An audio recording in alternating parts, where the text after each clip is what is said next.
सभी शांति बनाए रखें। हम सबके लाडले लाखों करोड़ों युवाओं के दिलों में धड़कने वाली धड़कन ठाकुर जीवन सिंह जी शेरपुर साहब, अरे हम खुद को चल गए पाइयों के रास्ते, रात भर जलता रहो दूसरों के वास्ते, रोशनी जग को दिखाता हीरा अंधियार में, मिट गया पर नाम अपना कर गया संसार में। कामना हम सब की है जीवन सिंह जी का सम्मान हो और इनके दिल के मानिंदे हैं सभी के दिलों में अरमान हो। और जीवन दादा संघर्ष करो, जीवन दादा संघर्ष करो, हम दिलों की एक ही धड़कन जीवन सिंह और मध्य प्रदेश का एक ही गैंग, मध्य प्रदेश का एक ही गैंग। सभी विराजे आप विजयनगर सब विराजे, आप सब भीड़ न करें। जिस घड़ी का जिसका था हमें इंतजार वो घड़ी आ गई है। आप सब जिसको सुनना चाहते थे, आप सबके चहेते, हम सबके लाडले लाखों युवा दिलों की धड़कन दादा जीवन सिंह जी, जोरदार तालियों से। पहले तो सभी भाइयों से निवेदन है कि शांति व्यवस्था का परिचय दे। हम बैठ के सुनेंगे, बैठ के बात करेंगे। हम बैठ के बात करने आए तो पहले बैठना सीखो। सब पहले बैठ जाओ, आवाज जारी हो। भाई मानते हो तो बैठ जाना, भाई नहीं मानते हो तो बोले खड़े रहो, कोई तकलीफ नहीं।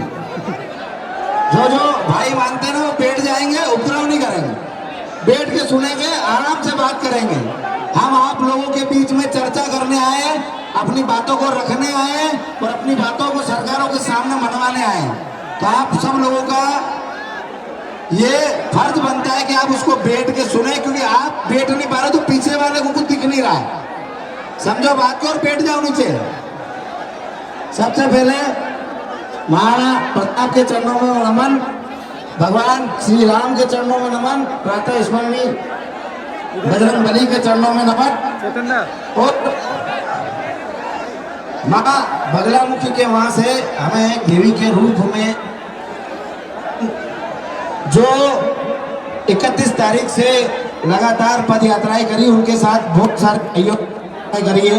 जितने भी कर्मी सैनिकों ने पद यात्रा के माध्यम से, जन जागृति यात्रा के माध्यम से जो हमसे ज्यादा मेहनत करी है, उन सभी को मैं नमन करता हूँ। तो देवी रूपी हमारी बहन है, इसके चरण छू के, इसके पैर धो के आगे की शुरुआत करते हैं। हम कुर्सी ला रहे हैं, एक कुर्सी मंगा लो, करना है ये गुड़िया दे। अरे एक एक करके पदार्थ है। पानी मंगाना भैया, मुझे लेकर दे बेटा, कहीं मंगा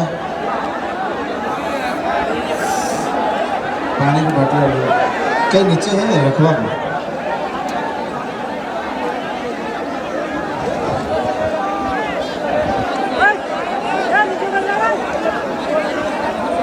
हमारे प्रदेश के मुखिया, हम सबके लाडले माननीय जीवन सिंह जी एवं अतिथि हमारी सुहाना भाई साहब का चरण धो रहे हैं। सुहाना भाई साहब जो कि 12 वर्ष की नन्ही बालिका पैदल चलकर शाजापुर जिले से भोपाल तक पहुंची है।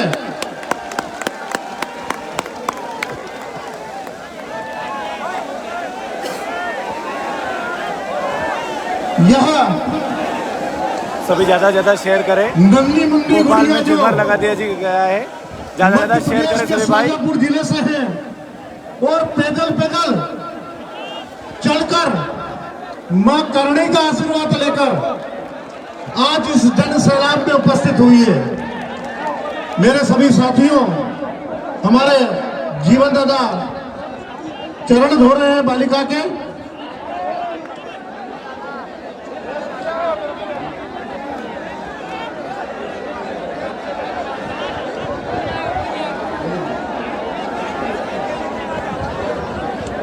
मंच पर हमारे सभी अतिथि पधार चुके हैं। माननीय दादा महिपाल सिंह जी मकराना, माननीय दादा राज सिंह जी शेखावत साहब, मंजीत दादा, उमेश सिंह जी, जीवन दादा, हमारे पूरी टीम के सभी माननीय सम्मानीय अतिथि आदरणीय रविंद्र दादा, आप सबके युवाओं के दिलों की धड़कन रविंद्र सिंह जी, सभी अतिथि हमारे बीच में मंच पर है। राज शेखावत साहब और मकराना साहब नन्ही बालिका के चरण वंदना कर रहे हैं।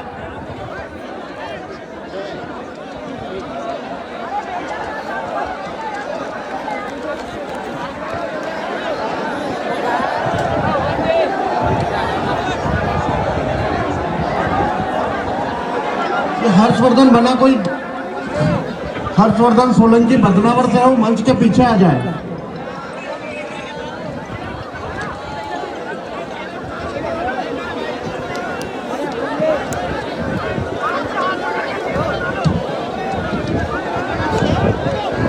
तो बोलो जय शिवा सरदार की, जय महाराणा प्रताप की, जय शिवा सरदार की। जय महाराणा प्रताप की।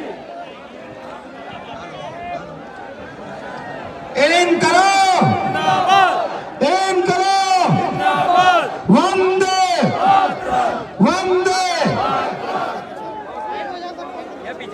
आप सब लोगों से निवेदन है कि यहाँ महिलाएं विराजमान हैं तो धक्का तुम नहीं करें। मैं सुबह भी एक भाई पे इसलिए नाराज हो रहा था कि वहां से जो रास्ता है, उस रास्ते से जिस बहन ने आपके लिए 31 तारीख से पद यात्राएं करी, उसको आने के लिए रास्ता तक नहीं दिया जा रहा था, खाली इधर कूदने के लिए।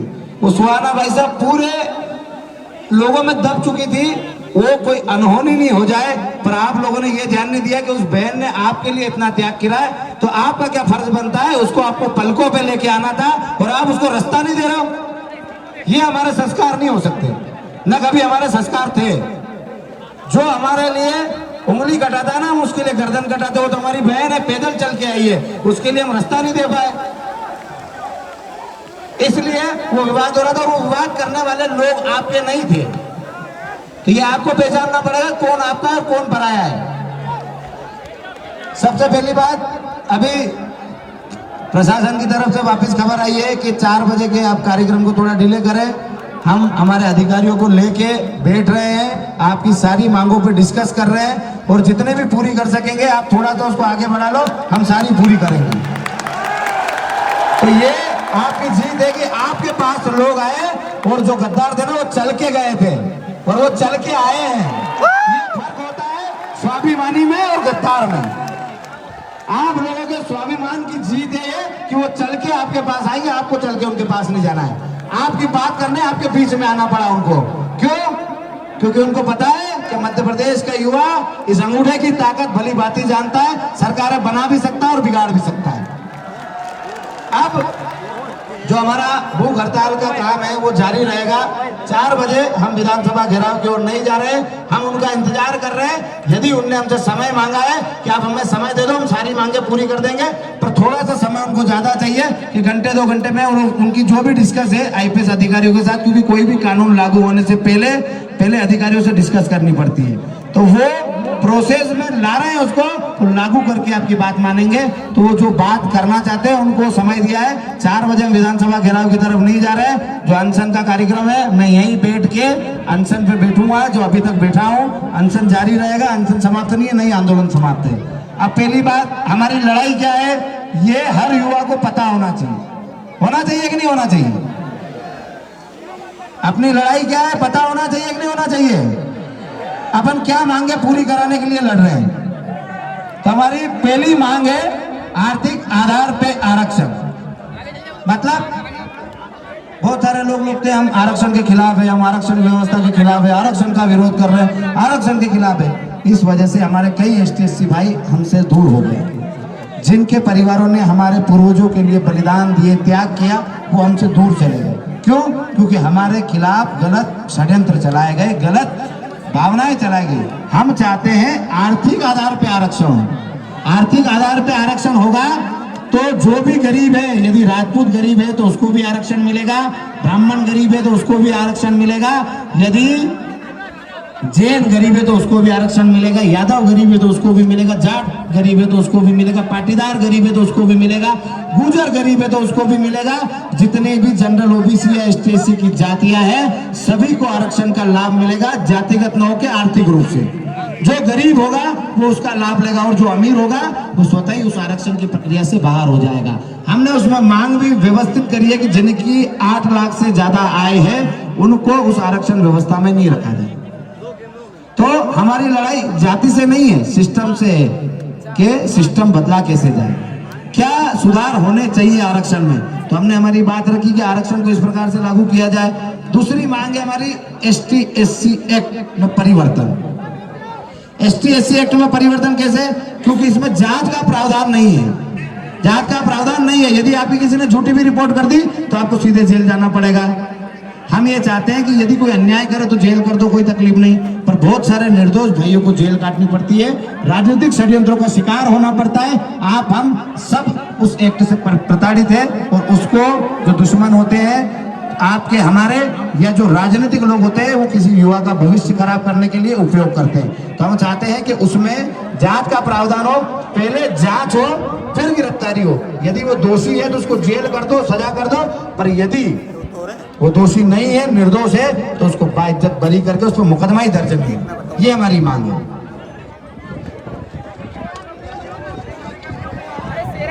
तीसरी मांग है हमारी एसटी एससी एक्ट के तर्ज पर जनरल ओबीसी एक्ट बनाया जाए।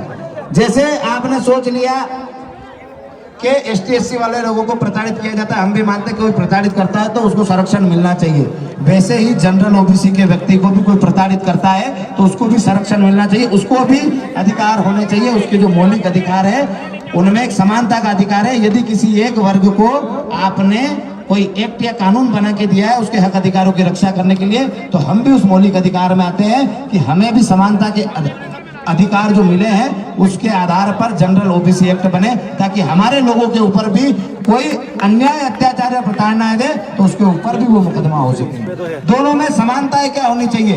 बेटी किसी की भी हो, किसी भी धर्म की हो, किसी भी जाति की हो, यदि उसके साथ गलत होता है तो उसको फांसी की सजा मिलनी चाहिए, न कि एक जाति विशेष को देखकर उसको रकम मिलनी चाहिए और एक जाति विशेष को देखकर एफआईआर भी नहीं होनी चाहिए। ये मध्य प्रदेश में लंबे समय से चल रहा है कि यदि किसी एसटी एससी की बहन के साथ गलत होता है तो उसको 2.5 लाख रुपए मिलते हैं छेड़छाड़ पे, और यदि 376 बलात्कार होता है तो 8.5 लाख रुपए मिलते हैं। और वही घटना हमारे किसी जनरल या ओबीसी के व्यक्ति के साथ होती है तो कहीं ना कहीं वो ठगा हुआ महसूस करता है, उसकी एफआईआर तक नहीं होती है। हम ये चाहते हैं कि वो भी एसटी एससी की जो महिला है वो हमारी बहन है, उसके साथ अत्याचार होता है तो उसका सिर कलम करके लटका देना चाहिए चौराहे पे, पर वो का वो हमारे साथ भी होना चाहिए कि हमारे वर्ग में भी किसी बहन बेटी के साथ अत्याचार हो तो उसकी भी गर्दन काट के चौराहे पे लटकानी चाहिए। ना कि न्याय देने से मिलेगा, पैसे देने से बात दबाई जाती है, न्याय नहीं दिया जाता।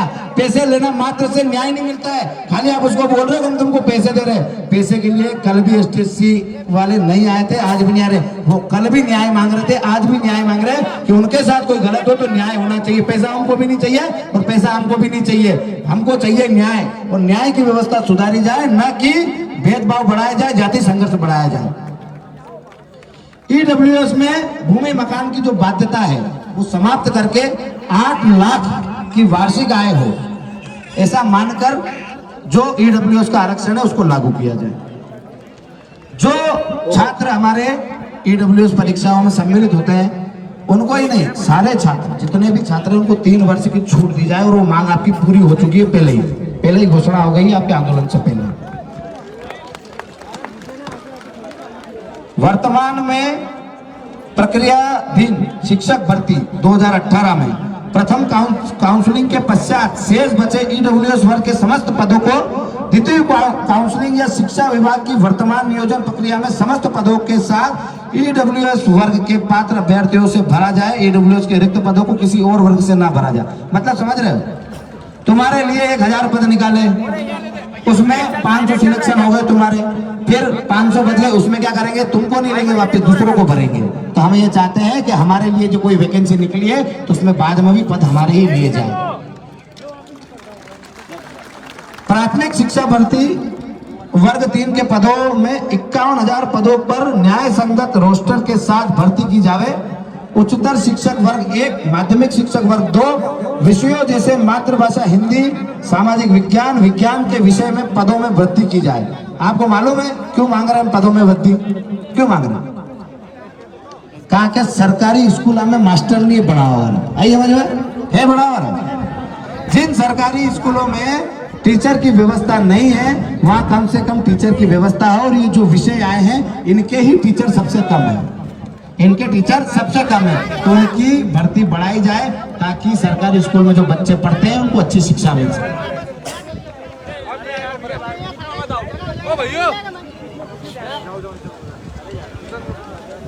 भर्ती कानून बनाया जाए, ये सातवीं मांग है हमारी।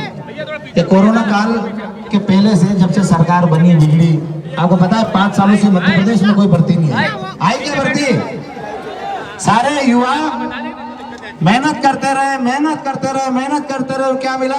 एक वैकेंसी नहीं निकली और लोगों ने बोल दिया कि तुम नाकार हो, तुम निकम्मे हो। वो नाकार निकम्मे नहीं है, हमारी सरकार नाकार और निकम्मी है। वो बच्चे फेल नहीं हुए, वो सरकारें फेल हुई। क्यों फेल हुई? कि जो बच्चे मेहनत कर रहे थे उनके लिए आप वैकेंसी नहीं निकाल पाए 5 सालों में। और जब चुनाव आने वाले आप बोल रहे हो वैकेंसियां निकालेंगे। अरे जो 5 सालों में वैकेंसी निकलनी थी, जो बच्चे 23 साल के थे, 28 साल की जो उम्र होती है कि 28 साल में अवरेज हो जाएगा, वो 28 साल के और अवरेज होकर उनको बाहर फेंक दिया। ये तो करनी सेना परिवार और सर्व समाज के भाइयों ने दम दिखाया, ताकत दिखाई, तो 3 साल की उन्होंने आयु सीमा बढ़ा दी। तो जो लोग वंचित हुए थे वो वापस पात्र हुए और उन भर्तियों में शामिल हो रहे हैं। तो हम चाहते हैं कि भर्ती कानून में प्रत्येक वर्ष डिसाइड करे सरकार के इतने वैकेंसी हम निकालेंगे और प्रति वर्ष नियमानुसार भर्तियां निकले, किसी भी साल गैप नहीं दी जाए। इसलिए हम चाहते हैं कि भर्ती कानून बनाया जाए, भर्ती आयोग बनाया जाए, ताकि मध्य प्रदेश शासन भर्तियां सुनिश्चित कर सके कि इतनी भर्तियां साल में निकालनी है। 8वीं मांग है मध्य प्रदेश में जहां जितने भी यहाँ मीडिया कर्मी हैं उनकी भी हमारे पास एक मांग आई थी, ज्वलंत मांग थी, हाथों हाथी आई थी। तो उन मीडिया कर्मियों के लिए भी हमने एक मांग रखी है कि मध्य प्रदेश में मीडिया कर्मियों को अधिमान्यता देने वाली तथा बीमारी में आर्थिक मदद देने वाली राज्य और संभाग स्तरीय समितियों का पुनर्गठन किया जाए। वो मीडिया कर्मियों पर लादे गए झूठे मुकदमे वापस लिए जाए। आप लोगों को जैसे सत्ता डराती है, धमकाती है और आपको ऐसे सामाजिक आंदोलनों को नहीं बताने के लिए प्रताड़ित करके जो मुकदमे लगाती है, हम चाहते हैं कि आपके लिए भी ये करनी सेना परिवार लड़े, ताकि आप सच को दुनिया के सामने बता सको। सच क्या है ये आप बताओगे, ये हमारी जवाबदारी है। हम आपके लिए आजीवन लड़ेंगे निस्वार्थ भाव से। इसलिए आपकी मांग रखी है कि आपको कोई डरा धमका नहीं सके और आप पे जो झूठे मुकदमे होते हैं वो वापस हो।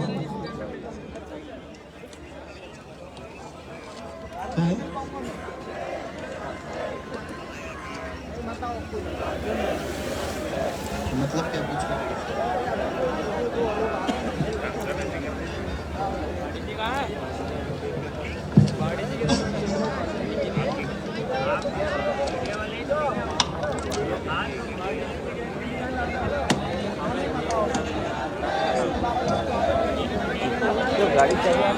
केंद्र और राज्य सरकार की आने वाली सभी भर्तियों में वर्गों को 3 वर्ष की अतिरिक्त छूट दी जाए। राज्य सरकार द्वारा दी गई 3 वर्ष की छूट की समय अवधि 1 वर्ष से बढ़ाकर 2 वर्ष की जाए। तो आपकी जीत पहले ही हो गई है, ये मुद्दा आपका पूरा हो गया। जो 9वीं मांग है 3 वर्ष की छूट पूरे राज्य में मिल चुकी है आपको। पहले ही जब हमने आंदोलन करा था बीच में ही आपकी मांग पहले पूरी कर दी गई थी, उसके बाद सारे षड्यंत्र चालू हुए। ये मांग आपकी पहले ही पूरी हो गई। अब 10वीं मांग बहुत बड़ी है। अतिथि शिक्षकों को विभागीय परीक्षा लेकर नियमित किया जाए। वर्ग 1 एवं वर्ग 2 की शिक्षक भर्ती 2018, जिन अतिथि शिक्षकों के कार्य अनुभव पूर्ण थे उनके अतिथि शिक्षक अनुबंध 2020-2021 तक मान्य कर अतिथि कोटे को 25% का लाभ दिया जाए। महानुभावों को भी योग्यता के आधार पर नियमित किया जाए। रोजगार सहायक, जो सहायक सचिव होते हैं ना, एक तो अतिथि शिक्षकों को एक सहायक सचिव हो गए। कोरोना स्वास्थ्य कर्मियों व मध्य प्रदेश राज्य एड्स नियंत्रण के संविदा स्वास्थ्य कर्मियों को समान कार्य समान वेतन और नौकरी की सुरक्षा दी जाए। उनको नौकरी से न निकाला जाए और वेतन और नौकरी की सुरक्षा दी जाए। उनको नौकरी से न निकाला जाए और उनको नियमित किया जाए। मध्य प्रदेश के सभी बिजली विभाग सहित सभी विभागों में कार्यरत आउटसोर्स कर्मचारियों को भी योग्यता के आधार पर नियमित किया जाए। अब ये बहुत बड़ी मांग है, मतलब इसमें बहुत सारे वर्ग आ गए हैं। अतिथि शिक्षक आ गए, रोजगार सहायक आ गए, कोरोना में जिन लोगों ने सेवाएं दी वो लोग आ गए हैं, स्वास्थ्य कर्मी जितने भी संविदा वो आ गए हैं, और जो विद्युत मंडल में काम करते हैं वो भी आ गए। इन सब की मांगे इसलिए पूरी करना जरूरी है कि ये भारत की नींव है और इनके आधार पर ही पंचायत चलती है, इनके आधार पर ही स्कूल चलता है और इनके आधार पर ही बिजली विभाग चलता है। ये तीनों चीजें नहीं होगी तो देश में सब सन्नाटा छा जाएगा। इसलिए इन तीनों कर्मचारियों को, चारों कर्मचारी वर्ग को स्थायी किया जाए।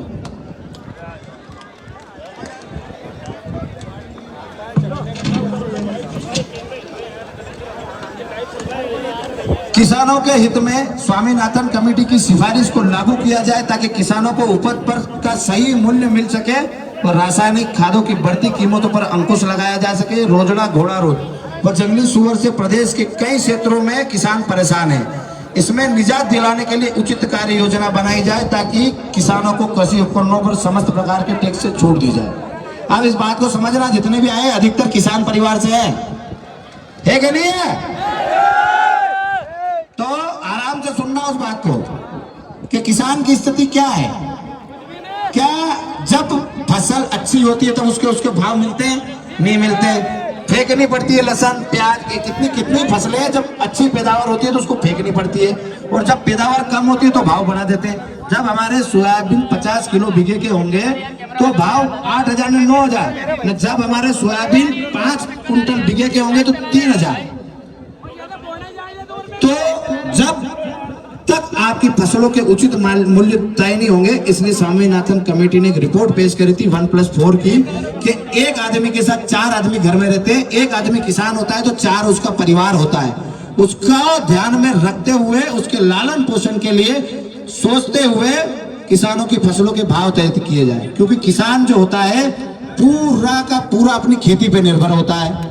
यदि बच्चे की फीस भरनी है तो गेहूं चना बेचना है या सोयाबीन बेचना है या लहसुन बेचनी है। यदि बच्चा बीमार हो गया तो भी खेती का कोई सामान बेच के ही लाएगा। बच्चे की पढ़ाई कराना है तो फसल पे निर्धारित है। बच्चे की शादी हुई तो या तो वो कर्जा उठाएगा या जमीन बेचेगा और शादी करेगा, क्योंकि हमारी फसलों के कभी हमें भाव इतने मिले ही नहीं कि हम सेविंग कर सकें। तो हम चाहते हैं कि किसानों के बारे में सोचा जाए, उनकी फसलों के भाव सही तरीके से तय किए जाए ताकि एक आम किसान अपने बच्चों का लालन पोषण कर सके, उनको पढ़ा सके, उनकी मेडिकल की सुविधाएं कर सके, उन बच्चों का भविष्य निर्धारित कर सके, कम से कम उनको रोजगार तक ले जा सके। तो जो हमारी लड़ाई है किसानों की भी है, आप और हम सब किसान हैं। घोड़ा रोज से हम कितने परेशान हैं, कितने दुखी हैं।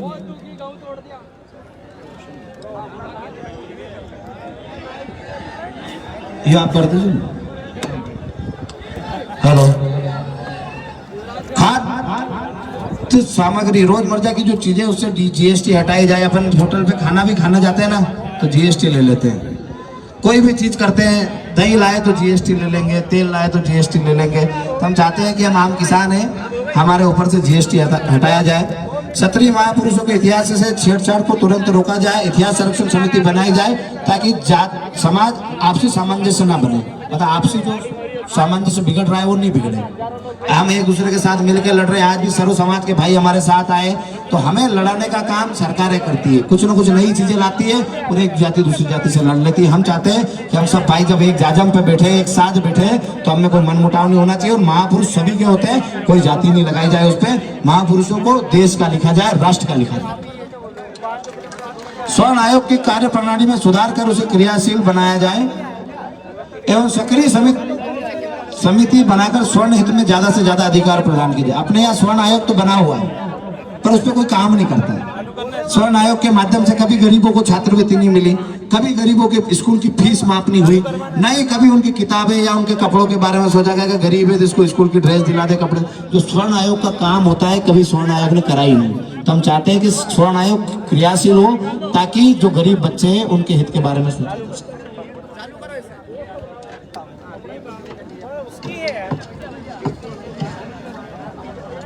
राज्य कर्मचारी आयोग की सिफारिश, जिसमें कर्मचारी की रिटायरमेंट आयु 65 वर्ष करने को कहा गया है किसी भी परिस्थिति में कर्मचारियों की रिटायरमेंट आयु नहीं बढ़ाई जाए ताकि प्रदेश में बढ़ती बेरोजगारी पर अंकुश लगाया जा सके, युवाओं को अधिक अवसर दिए जाए।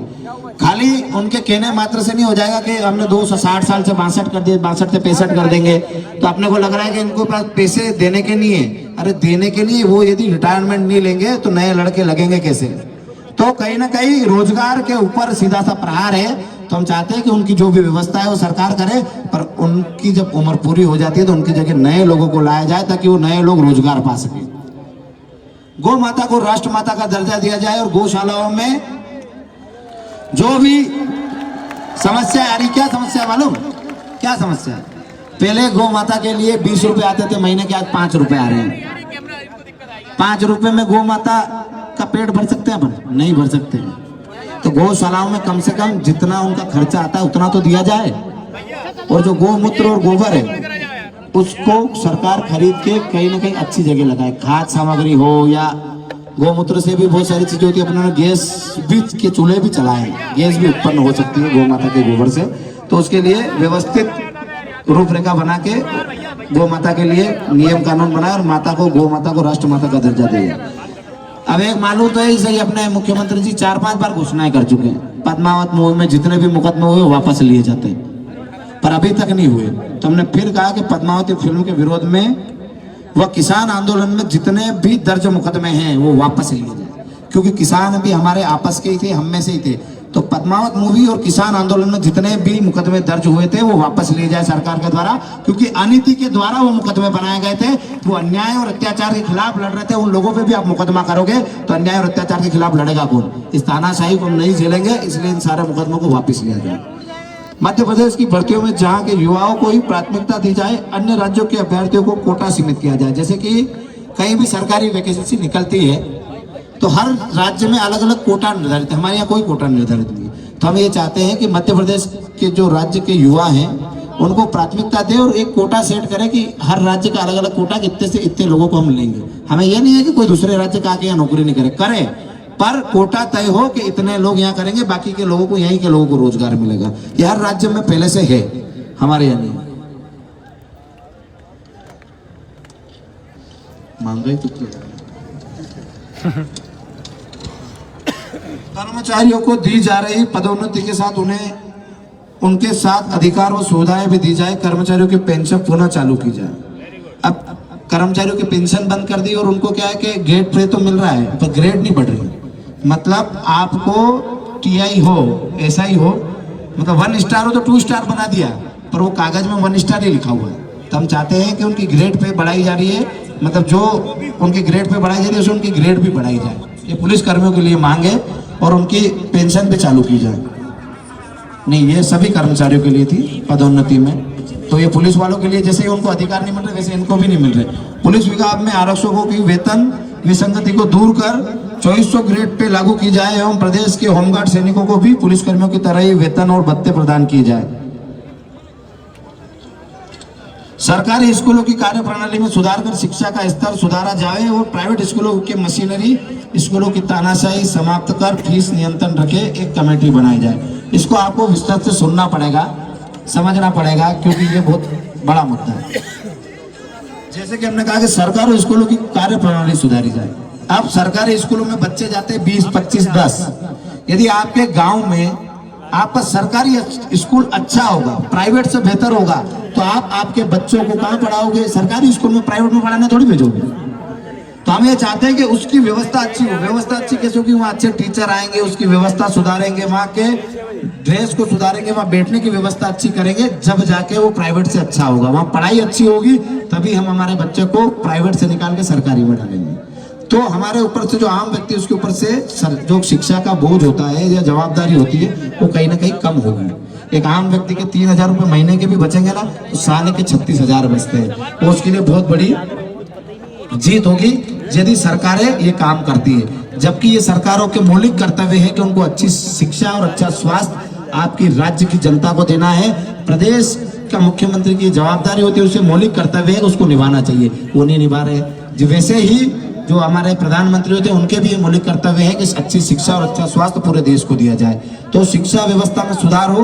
और जो उन स्कूलों की बात हो रही प्राइवेट स्कूलों की जहां महीने के 1-1 लाख रुपए 2-2 लाख रुपए सालाना फीस है, उनकी बात नहीं हो रही जिनकी बेचारों के 1500 2000 रुपए 3000 5000 फीस है, क्योंकि वो उनका इतना खर्चा भी आता है। तो छोटे स्कूल है उनकी बात नहीं हो रही, जो बड़े स्कूल है उनकी बात हो रही है। जो बड़े स्कूल लाख 2-2 लाख रुपए फीस ले रहे हैं उनकी जो फीस है उस पर नियंत्रण हो। जो दूसरे प्राइवेट स्कूल है उसी के बाकी उनकी फीस हो।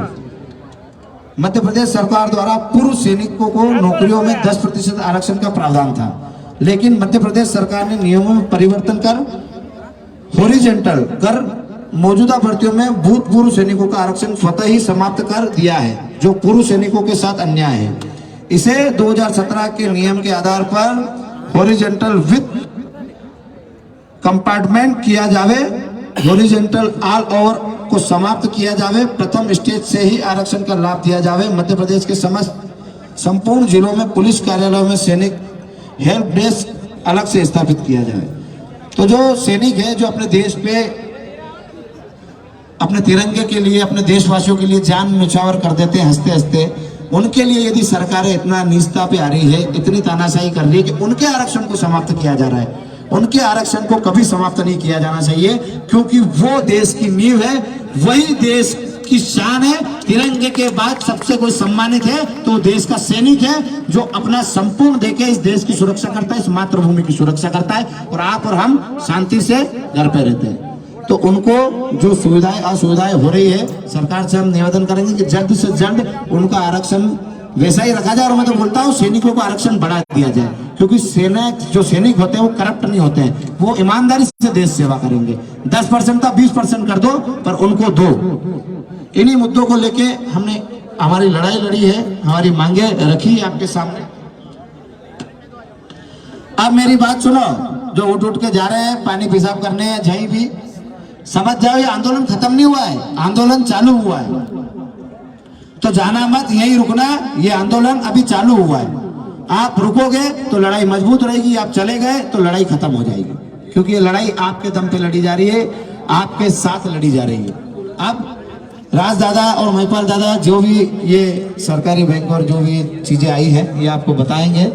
और हम चाहते हैं कि अब हम जो मैं यहाँ बैठने वाला हूँ भूख हड़ताल पे, मैं तो सुबह से ही भूख हड़ताल पे हूँ, अब मैं बैठूंगा। आप सबकी जवाबदारी है कि आपको इस आंदोलन को मजबूत करना है कि घर जाना है। यदि घर जाना हो तो आप पधार जाना, मेरी तरफ से कोई दबाव नहीं है, पर यदि ये लड़ाई अधर्म के खिलाफ है तो यहीं बैठे रहना और यहाँ से हिलना। दोस्तों कोई भी जाएगा नहीं, अभी तक हमारी मांगे मानी नहीं गई है। उन्होंने समय लिया है, उन्होंने समय एक्स्ट्रा से लिया है। आप जाना मत, मैदान मत छोड़ना। 4 बजे तक का समय हमने दिया था, उन्होंने समय और मांगा है, हमने उनको और समय दिया है। मैदान मत छोड़ना। सफलता पाने के लिए आपकी उपस्थिति अनिवार्य है। मैं जो भी यहाँ से भी जा रहे हैं बाहर की ओर, प्लीज वापस अंदर आइए। आप जाइए मत, जो पैसा पाने के लिए गए हैं, तो कोई नाश्ते के लिए गए, वापस आइए। जब तक हम न्याय नहीं लेते मैदान नहीं छोड़ेंगे। कितने तैयार हाथ लोग बताइए मुझे। अबे विधानसभा का कूच बाकी है भाइयों, विधानसभा का कूच बाकी। उन्होंने हमारे से समय मांगा है कि हम हमारे मंत्रिमंडल में से हमारे प्रतिनिधि मंडल को भेज रहे हैं, आप मैदान मत छोड़ना। हम भी आपके साथ खड़े हैं और जीवन सिंह शेरपुर अनशन पे बैठ रहे हैं, इसलिए आप सबसे मेरी विनती है मैदान मत छोड़ना। हमें मांगे मनवानी है कि नहीं? कितने तैयार आगे बढ़ करिए। हाँ, तो सबसे मेरी विनती है मैदान मत छोड़ना। और जो दूर चले गए भाइयों, सबसे मेरी विनती है सब आगे आ जाइए। कुछ लोग बसों के पास, कारों के पास खड़े, सबसे मेरी विनती है जहां तक मेरी आवाज जा रही है और जहां नहीं जा रही है वहां आप लोग जाइए, उन्हें वापस लेके आइए और इंतजार करिए। कुछ समय मांगा है, हमने कुछ समय उनको दिया है। उनका मंत्रिमंडल, उनका जो प्रतिनिधिमंडल आएगा और वो हमारे साथ चर्चा विचार विमर्श करेगा और हमारी मांगे मानेगा, तभी हम मैदान छोड़ेंगे। जय हिंद। अभी किसी को जाने की आवश्यकता नहीं है। जब अपनी सत्रानियां यहाँ विराजमान है, जिन्होंने आपको जन्म दिया है, वो जब तटस्थ होकर यहाँ विराजमान है, तो कोई भी बना लोग अगर अपनी जगह छोड़ते हैं तो ठीक नहीं है। विराजिए सब। ये प्रशासन केवल यही देखना चाह रहा है, आपके ठहरे की परीक्षा लेना चाह रहा है कि बना लोग कितनी देर रुकते हैं। हमारी कमजोरी यही है कि अपन रुकते कम है, आए लाखों की संख्या में और खड़े भी लाखों की संख्या में रहेंगे। 2-3 अलग अलग मांगे हैं 22 मांगों के अलावा, जो यहाँ सबने इकट्ठा होने के बावजूद मतलब जो अलग अलग मांगे आई है मैं आपके सामने रखना चाह रहा हूँ। सरकार इनके भी ध्यान दे। आंगनवाड़ी वर्कर्स जो जन्म से लेकर मृत्यु तक जानकारी रखती है और सभी विभागों के लिए कार्य करती है, कोरोना काल में भी कार्य किया, उनका वेतनमान बढ़ाया जाए और उनको नियमित किया जाए, ये सरकार से एक निवेदन है।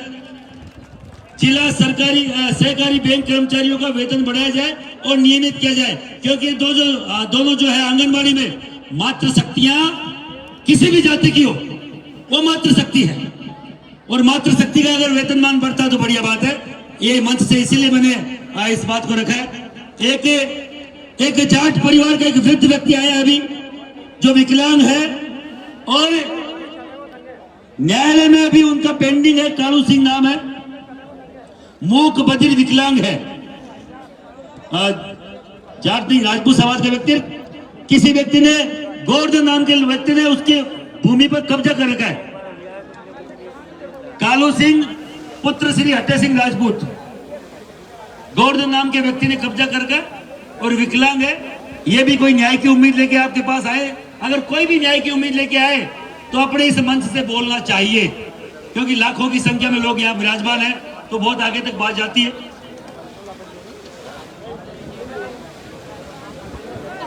सभी बड़ा लोगों से निवेदन है, विराजिए।